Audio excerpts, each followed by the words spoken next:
Hi అండి, అందరికీ నమస్కారం. Welcome to Vijayalakshmi cooking and lakhs. ఈరోజు అయితే సగ్గు బియ్యం పాయసం చేయబోతున్నాము. సూపర్ అంటే సూపర్ టేస్టీతో చాలా బాగుంటుంది.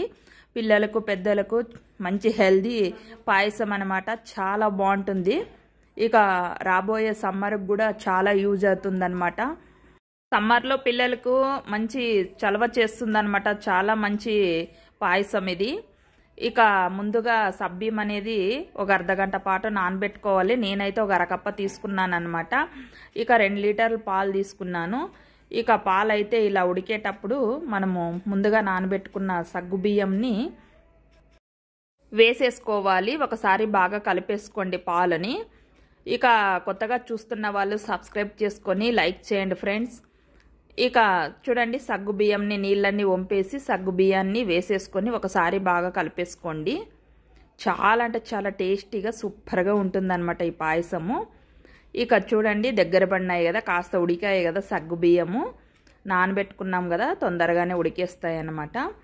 ఇక మనం కచ్చపచ్చగా దంచుకున్న బాదం గోడంబిని కూడా వేసేసుకొని, అలాగే కస్టర్డ్ పౌడర్ అండి, ఇది 1 స్పూన్ పాలల్లో కలిపి వేసేసుకోవాలన్నమాట. ఇలా కలుపుకోవాలి. చూడండి, ఉడికేటప్పుడు ఇలా కస్టర్డ్ పౌడర్ వేసేసుకొని వెంటనే ఇలా కలిపేసుకోండి. ఈ కస్టర్డ్ పౌడర్ మాత్రం ఆప్షనల్ మాత్రమే, మీ ఇష్టం. వేసుకుంటే వేసుకోవచ్చు, లేదంటే స్కిప్ చేయొచ్చు.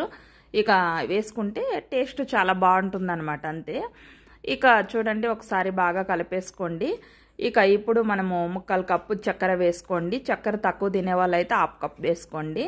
మనం 1/2 కప్పు సగ్గు బియ్యం తీసుకున్నాం కదా.